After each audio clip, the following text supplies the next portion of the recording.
You are appreciating knowing what you are wanting. You like to know it even before it gets here. Do you enjoy? Now, this is an important question, and your answer matters a great deal. So don't just blurt it out. Think about it.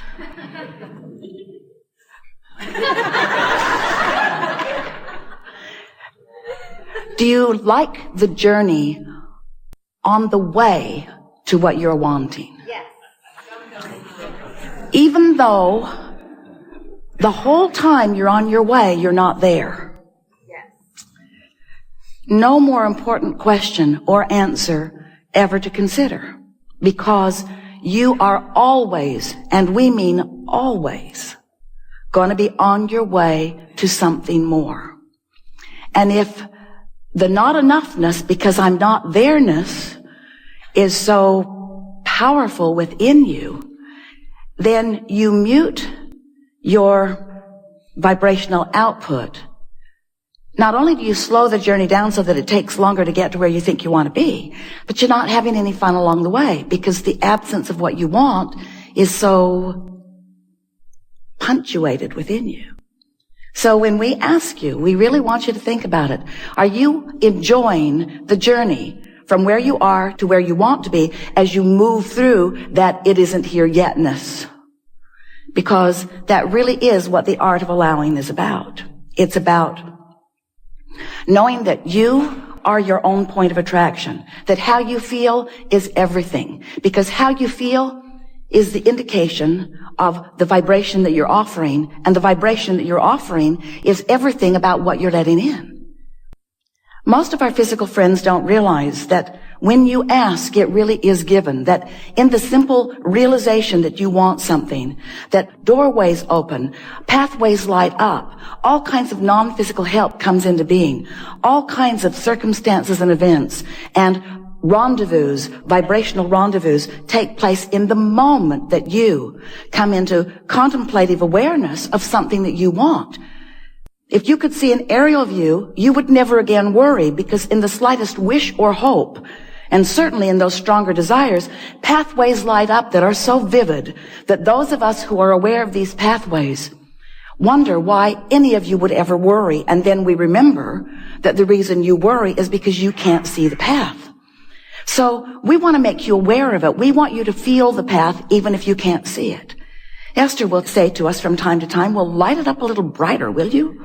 Make it a little bit more evident. And we say, you say that you want that only when you're standing in the darkness and you can't see the light. But when you're standing out there, tuned in, tapped in, turned on, you want everyone to get out of your way, because you want to be the creator of your own experience. You don't want someone else doing it for you, but we just want to let you know. No one else is doing it for you, but you have infinite intelligence helping you along the way. And if you could just be a little less aware of what's not going right now the way you think you want it to be, and a little more aware of what is going the way you want it to be, so that you're tuning yourself to the highest frequency of your highest good, then those pathways would be more evident to you. And we want to stop for emphasis and punctuation. That is what the best of life is about. When you want something and you believe it, and you're on your way to it, and you're joyfully romping down the path on your way to it. When you go on vacation or you get on a journey, you get out on the road going someplace, you're not there when you first start, but you don't freak out because you're not there. You expect there to be some journey along the way. But we have to say, friends, we love you very much. You know what's coming after that phrase? We love you very much, but you do complain on your journeys. You do. You complain on your journeys, and we take that as a good thing, not as a bad thing. We mean it as a compliment in this sense. At very deep levels, sometimes so deep, at very deep levels, you know things are supposed to work out for you. You do. And when they're not, there is a sort of freaking out that is natural. We understand that. But we want you to know a whole lot is working out before there is a manifestation that you can show to others. And if you can be a little less hung up on the manifestation that you want to show to others, and more tuned to the feeling of adventure, to the feeling of joy, don't you just love it when you want something in general terms, and you don't exactly know how it will play out. Oh, you've got some ideas about how you would like it to play out. But the reason that you want whatever it is to play out in more detail is because you believe that in the manifestation of it, you will feel better. So, you know how when you want something and it hasn't yet manifested, but you have this general sense of it, and then ideas start to come to you? Don't you like that feeling of idea? Don't you like that feeling of inspiration? You do when that feeling of inspiration is accompanied or allowed on this basic platform within you of expecting good things to come. So if you could just develop a sort of general basis of beingness that goes sort of like this. I don't exactly know how it's going to be or who it's going to be or when it's going to be or where it's going to be. But I know that it's going to be really good and that I'm going to know it when I see it. In fact, I know that I'm going to know all the steps along the way. Because feeling your way to the next manifestation and the next manifestation and the next manifestation is what the most of your life is about. It's not about the manifestation and the manifestation and the manifestation. It's about feeling your way along your way to the next manifestation and the next manifestation. Hear that? That's really an important thing. Because if it were the other way, if it was just manifestation, I want it, boom, I want it, boom, I want it, boom, I want it, boom, we promise you this would be a seminar on de-manifestation. I have 487 cars, Abraham. The oil is seizing up in most of them because I can't get to them every day. I have more property than I have been able to visit. The rats have moved in. I have more stuff than is manageable. That is what you would say to us. There are more people in my life and there are more conversations to have than I have tongue to have them with. That's what you would say to us. But when you let your world be a vibrational world, which means it's an emotional world, which means it's a thoughtful world, now your world can be one that vacillates between comfort and ease, and power and certainty, and eagerness and clarity and passion and love and joy. In other words, you're up there on that end of the emotional scale. You're not having to dip into the contrast because you have enough contrast in that good feeling end. You like going from, the satisfaction of not being overwhelmed to the exhilaration of having a little more to do right now than you really want to do. In other words, that's really a nice blend of emotions, and you have the ability to control yourself in that way. But you've got to stop. You have to stop making it about the manifestation and begin making it about how I feel right now, how I feel right now, how I feel right now. Because you don't have control over the manifestation because you haven't exercised control over your vibration. But if you start making it about exercising control over your vibration, control over your emotion, control over your thoughts, control over your words, control over your general approach to physical life experience, what you're going to begin to notice is that you have control over all of the specifics of your life. Not just what, but where. And not just where, but who. And not just who, but when. You get to dictate every single part of your experience. You get to call the shots.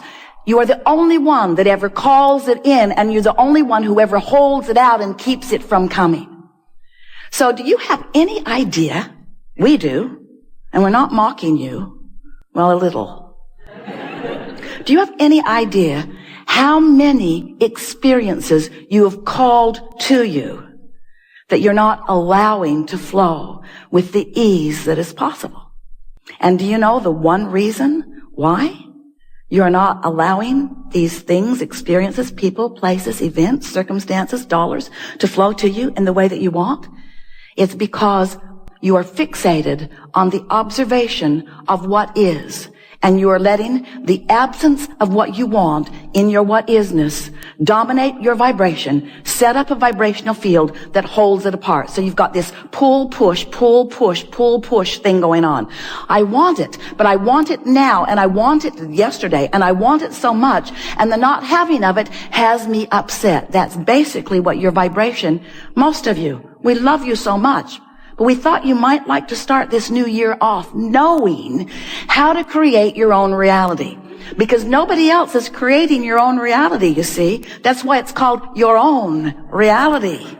Your own reality. You are the creator of your own reality, which means you are the vibrator of your own beingness, which means you are the thinker of your own thoughts. You are the perceiver of your own world. You are the attractor of your own experience. You are the maker of your own life. You are the uplifter of your own being. You are the magnificent genius creator who came into this physical body with the express intent of mixing it up, of looking around, of identifying what you want, of achieving vibrational harmony with it, and then taking glory, watching with reverence and appreciation and rambunctious zest for life, watching the components of your creation come into place one by one to, in some cases, surprise you, and in every case, delight you to the power and the clarity and the worthiness and the goodness and the readiness and the bigness of that which is you.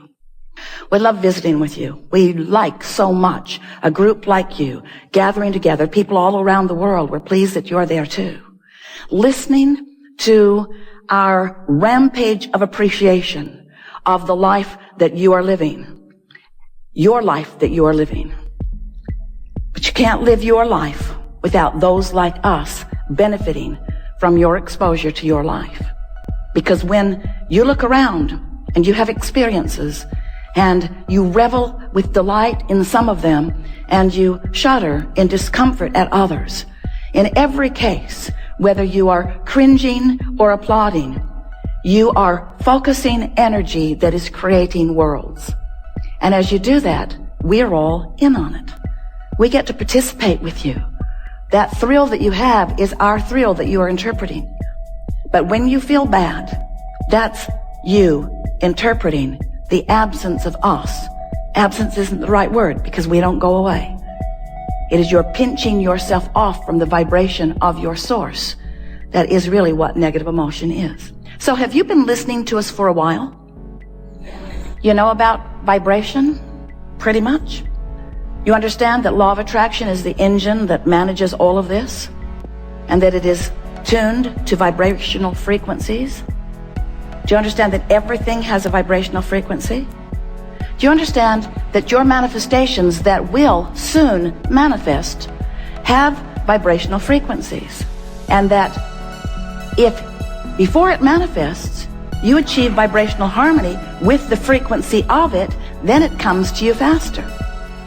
Do you understand that abundance has a vibrational frequency? Yeah? And can you imagine what it feels like? What would the vibrational frequency of abundance feel like if you were going to put words to it? It would feel like ease. It would feel like freedom to choose, certainly. It would feel like eagerness. It would feel like clarity. The vibration of abundance feels like fresh air. It feels like clear path. It feels unlimited.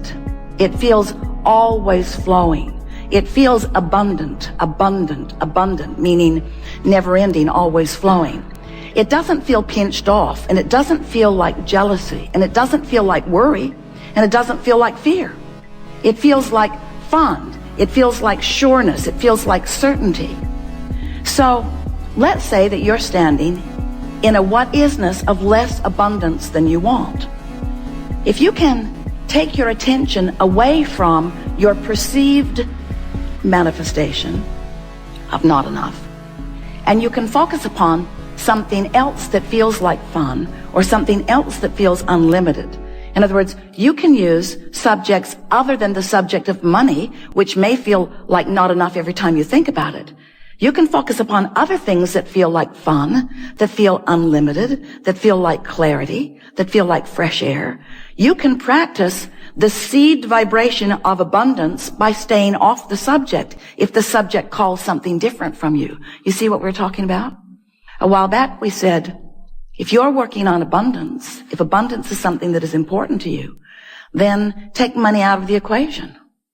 Because there is so much abundance that is abundantly around you.